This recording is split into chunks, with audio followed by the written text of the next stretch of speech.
महाराज युधिष्ठिर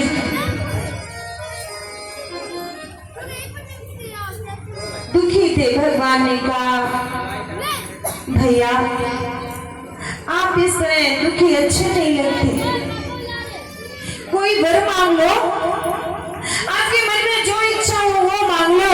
कहा, कन्हैया बस अपने चरणों की प्रीति मुझे दे। द्रौपदी अर्जुन ओम नमो भगवते वासुदेवाय।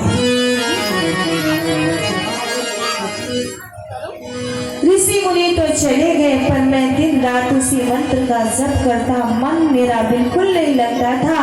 समय बीता, काल की गति भी, माँ जैसे जैसे बूढ़ी होने लगी। एक दिन क्या हुआ, घास पर चल रही थी, सर्प ने आकर माँ को डस लिया, माँ मृत्यु को प्राप्त हो गई। मैं खुश हो गया, वाह क्या बात है, ईश्वर ने मुझ पर कृपा कर दी। और मैं अच्छा, मेरा साथ कौन कौन देगा?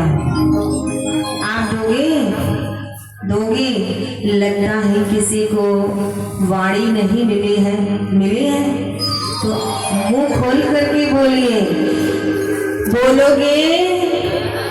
देखिए, प्रभु के पावन नाम का सुमिरन करोगे ना, तो जैसे स्वयं के भोजन करने से स्वयं का पेट भरता है कि दूसरे की करने से अपना पेट भरता है?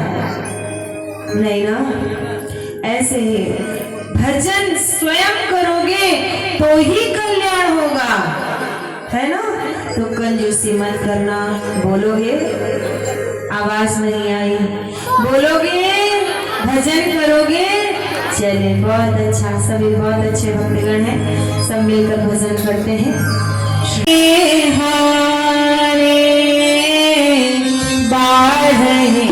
असर अधम अभिमान,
जैसे माता पिता अपने बच्चे को जन्म देते हैं और धीरे धीरे उसके अंदर गुण डालते हैं और समझाते हैं, नहीं बेटा ये करना चाहिए, ये नहीं, इसकी संगत बुरी है, इसकी अच्छी है, कैसे बचते बचाते धीरे धीरे प्रयास करके एक योग्य पुरुष बना देते हैं।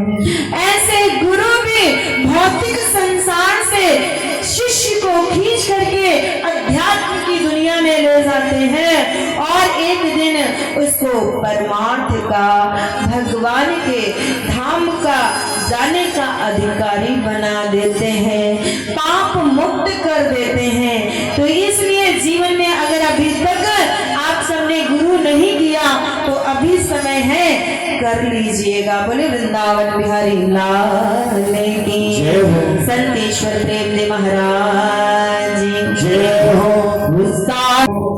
हम जब पैदा हुए तो बच्चे थे, लेकिन समय बीता, बच्चे से जवान हो गए। अब ये क्या कह सकते हो कि हम सदा जवान ही रहेंगे? जैसे बचपने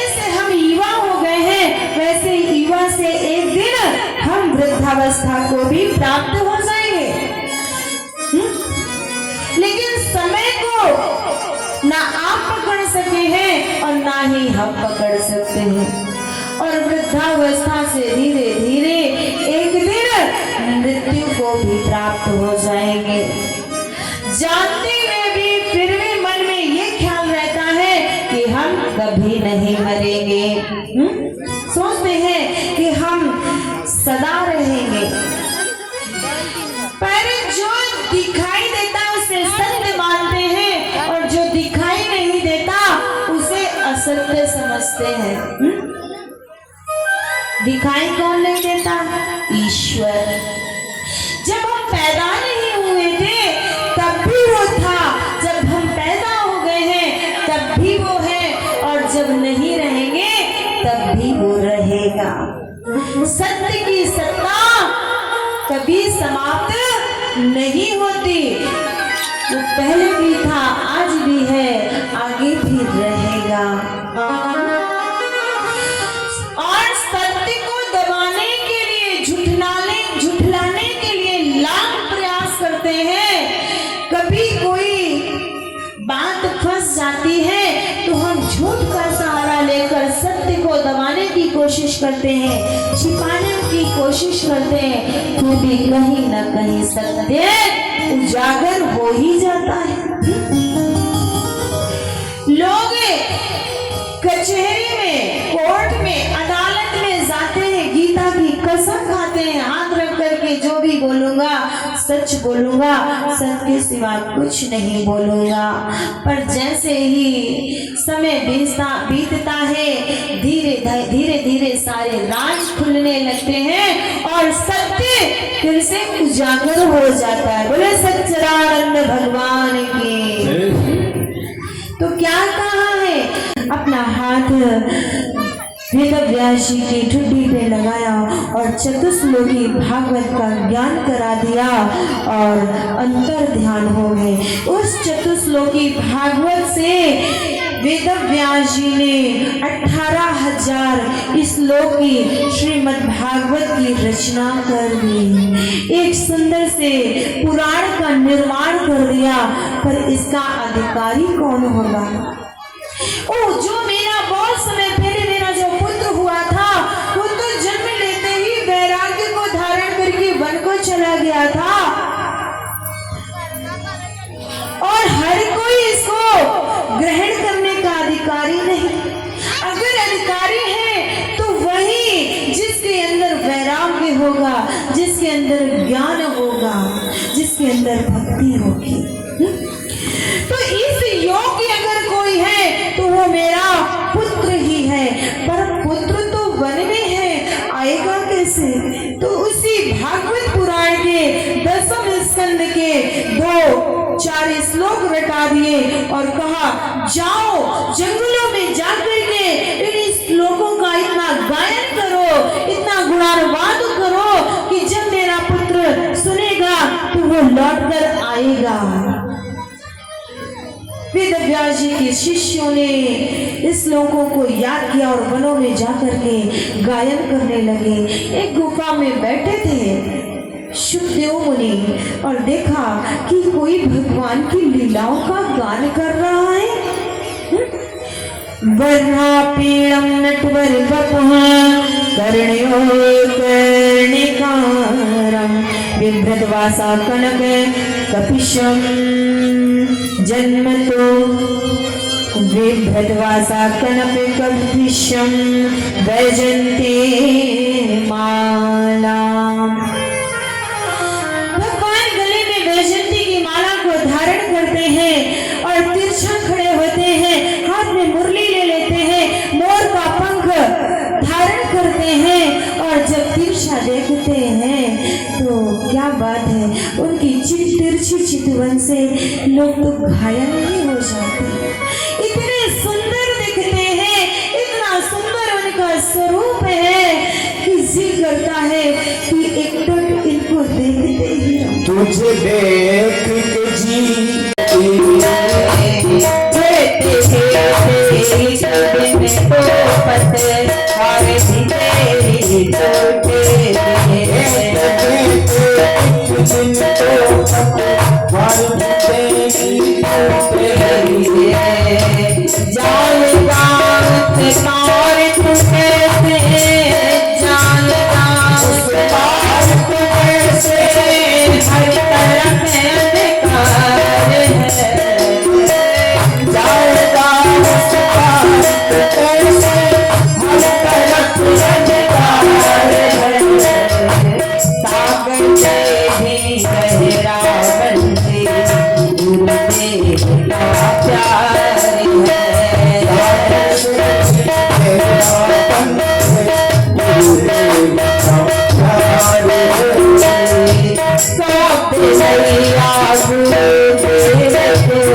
वही पार लगाएंगे। पैर पकड़ ले जा करके तो ये भाग जगाएंगे।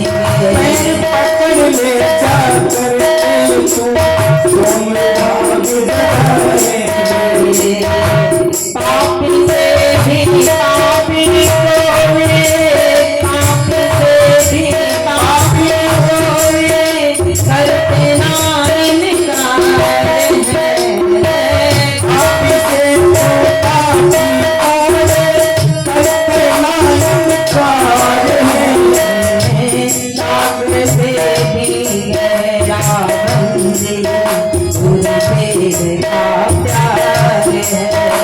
ओ सागर से मेरा बंधन, गुरुदेव का प्यार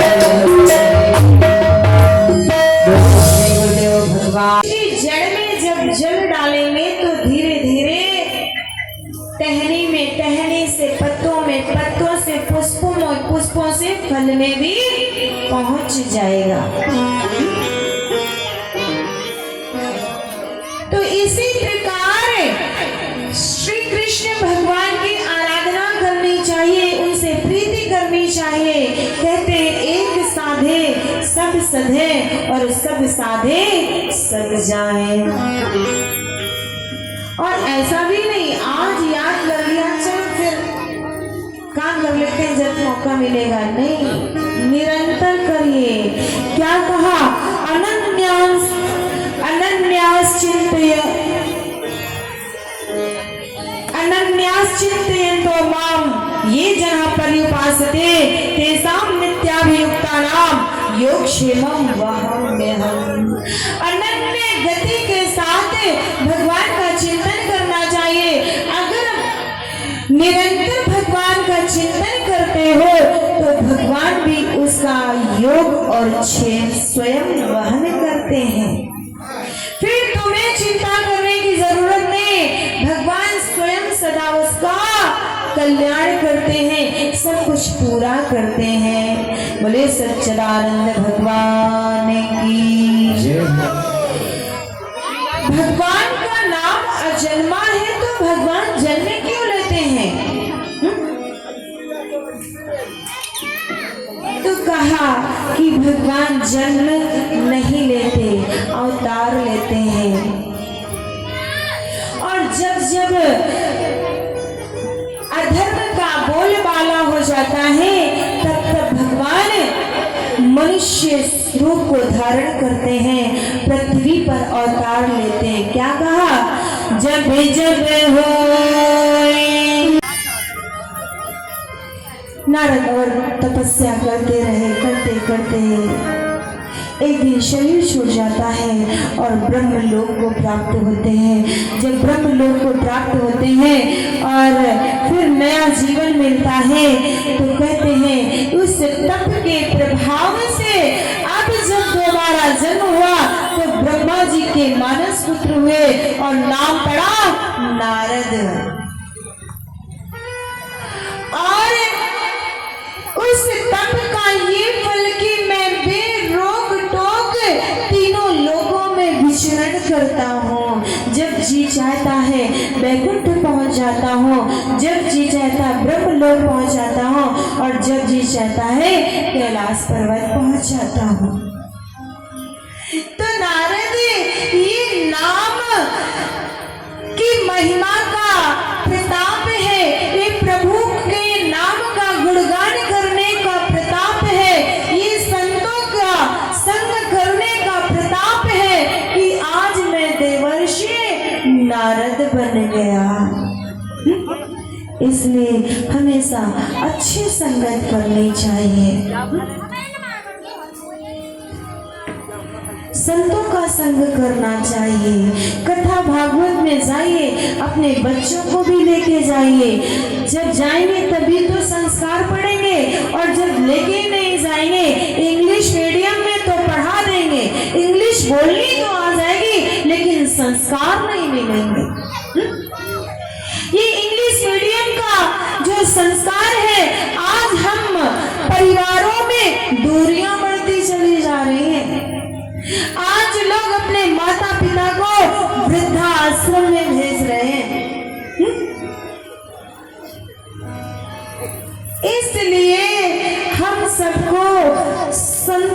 पास जाना चाहिए, संतों को बुलाना चाहिए, संतों की सेवा करनी चाहिए। जिन घर साधु न पूजे और घर की सेवा नाही, और दिन घर मरघट जाने। जिनके घर में साधु का, महात्मा का, ऋषि मुनियों का आगमन नहीं होता है और घर के बुजुर्गों की सेवा नहीं होती है, वो मरघट के समान ही, शमशान के समान ही वो घर होते हैं। और जानते हो उन घर में कौन बसता है? तीन घर भूत बसे माही। उन घरों में भूतों का डेरा होता है। इसलिए हमेशा स्वयं भी संतों का, महापुरुषों का संग करिए। बच्चों को भी ले जाइए। जब ले जाएंगे, आज खेल रहे कूद रहे, कल यही याद करेंगे। जब ये बच्चे बड़े होंगे तो याद करेंगे, हमारे गांव में भी कथा हुई थी, कोई संत महापुरुष, कोई महानुभाव आए थे। अब कहाँ में सावरिया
ओ भवसागर में एक दिन तेरी जीवन मैया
सागर को देखा कभी नहीं देखा, जो गए हैं गंगा सागर उन्होंने देखा हो, कितना बड़ा अथाह सागर है, कोई पार कर सकता है नहीं।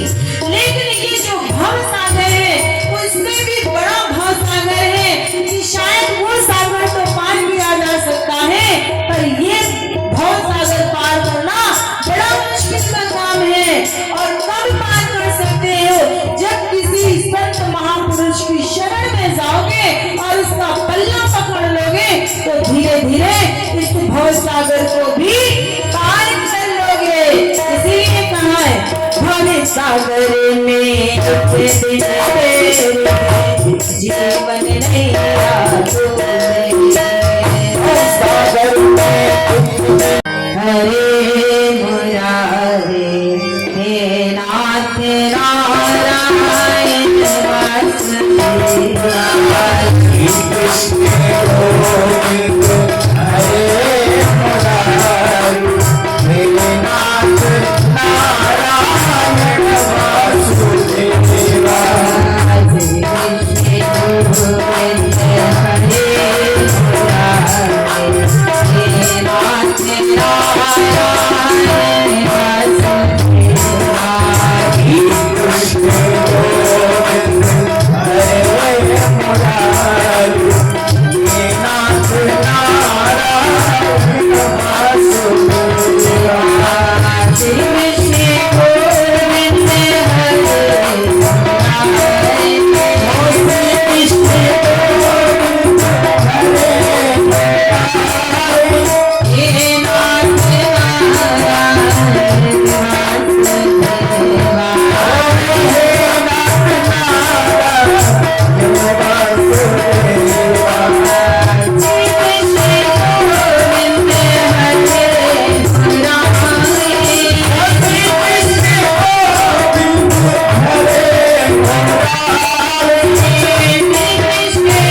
कन्हैया लाल की। जय हो। भगवते वासुदेवाय, ओम नमो भगवते वासुदेवाय, ओम नमो भगवते वासुदेवाय, ओम नमो भगवते वासुदेवाय, वासुदेवाय, वासुदेवाय, ओम नमो भगवते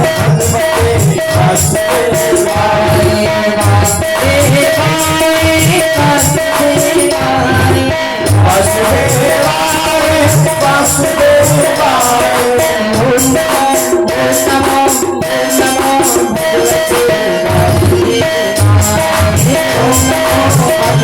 वासुदेवाय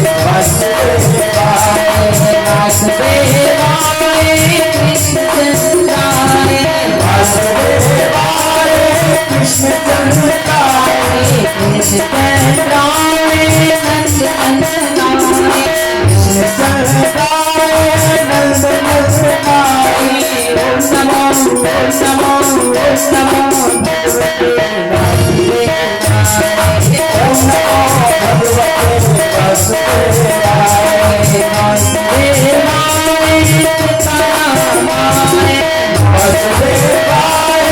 वासुदेवाय, वासुदेवाय सीतारामाय, वासुदेवाय सीतारामाय, सीतारामाय रामचंद्राय, सीतारामाय रामचंद्राय, रामचंद्राय रामचंद्राय, रामचंद्राय रामचंद्राय, नमो भगवते वासुदेवाय, ओम नमो भगवते वासुदेवाय, वासुदेवाय भोलानाथाय, वासुदेवाय भोलानाथाय, भोलानाथाय ईश्वर प्रेमाय, भोलानाथाय ईश्वर प्रेमाय, ईश्वर प्रेमाय कृष्ण प्रेमाय, ईश्वर प्रेमाय विष्णु प्रियाय, ओम नमो भगवते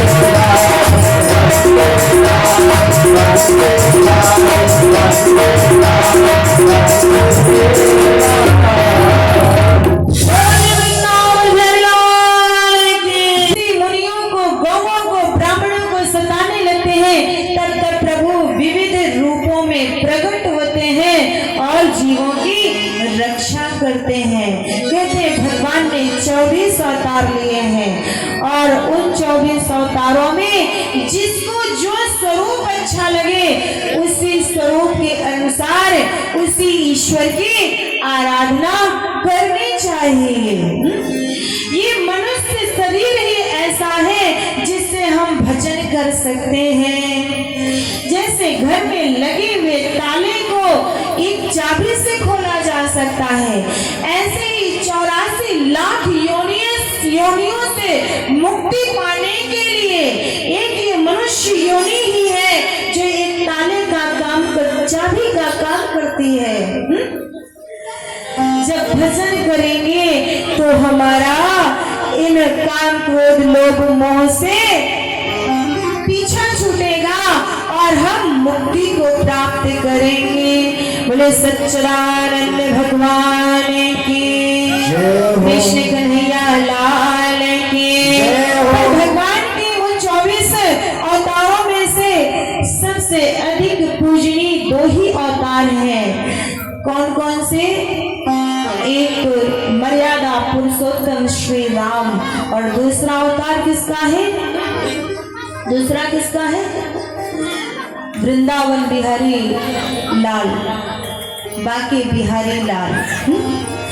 पहला अवतार राम का, दूसरा अवतार कृष्ण का, जिनकी सबसे ज्यादा पूजा होती है, अर्चना होती है, जिनका सुमिरन करते हैं।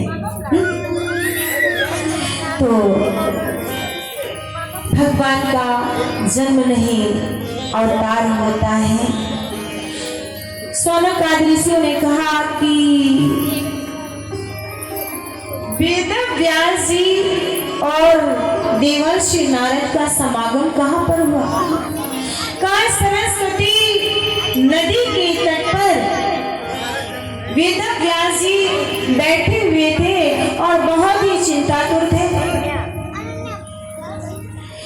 उसी समय देवर्षि नारद जी का आगमन हुआ और नारद जी जैसे ही प्रकट हुए तो क्या देखा कि वेद व्यास जी का मुख जो है बड़ा मलिन है।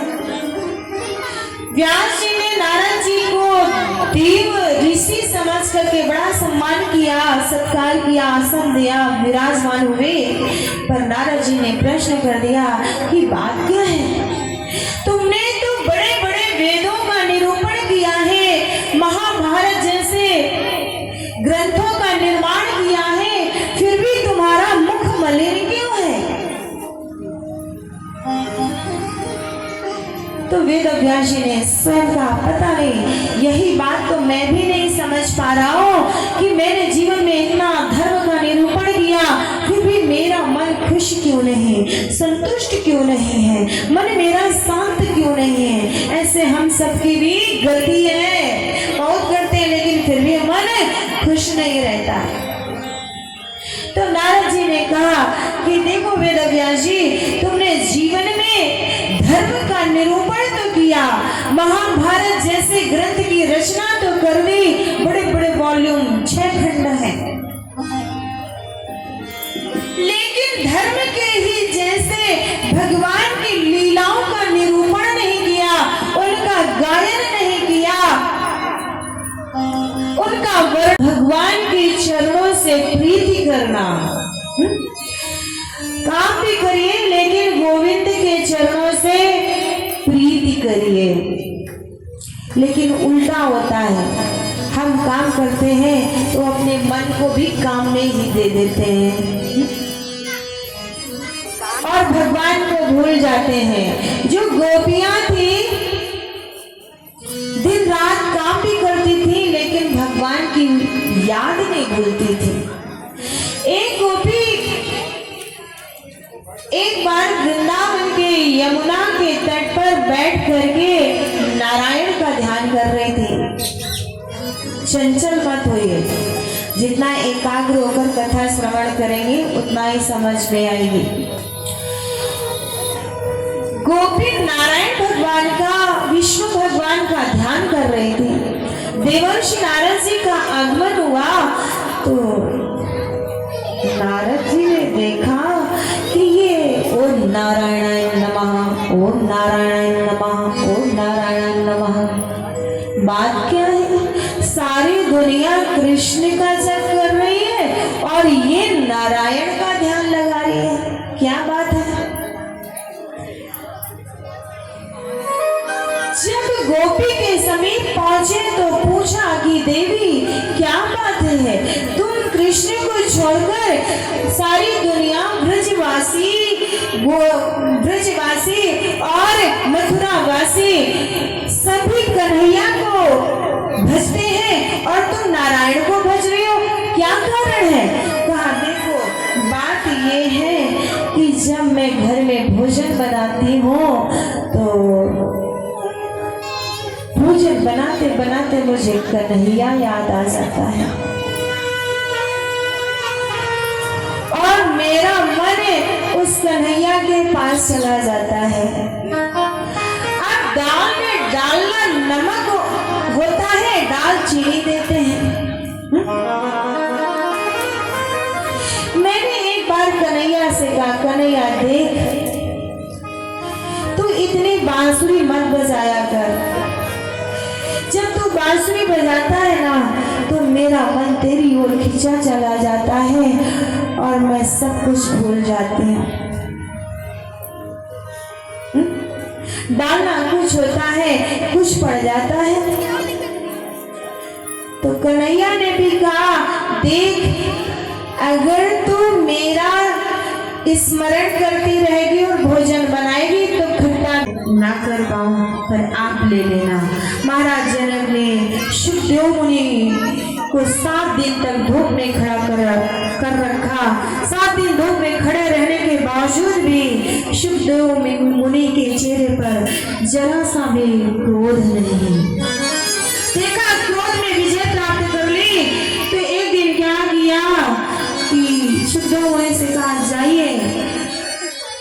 अपने सेवकों से कहा कि जाकर कह दीजिए सुखदेव मुनि से कि रनिवास में मेरी प्रतीक्षा करें, मैं वहीं मिलूंगा। और रनिवास में जाकर के एक झोले में बिठा दिया गया सुखदेव मुनि को। और कुछ ही देर के पश्चात महारानी सुनैना आई और सुखदेव मुनि के बगल में बैठ गई। लेकिन फिर भी कोई परिवर्तन नहीं, मन जरा सा भी चंचल नहीं हुआ। तो महाराज जनक ने कहा, मुनिवर मुझे क्षमा करना, आपके पिता की आज्ञा थी इसलिए मैंने परीक्षा ली।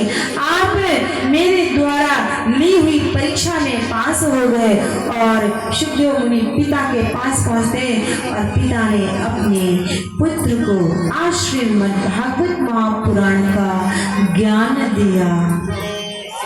सुखदेव मुनि ने ज्ञान को प्राप्त कर लिया। सूर्य से सौनक आदि ऋषि मुनि पूछने लगे कि इस कथा का उदय कहाँ से होता है, ये कथा कहाँ से प्रारंभ होती है। तो कहा कि एक बार कुरुक्षेत्र की भूमि पर, युद्ध भूमि पर जब कौरव और पांडवों का भीषण संग्राम हो रहा था और कौरव धीरे धीरे एक एक करके सभी मारे जा चुके थे, मात्र एक दुर्योधन बचा था। और दुर्योधन की भी जंघा भीष्म ने अपनी गदा से तोड़ दी थी, करा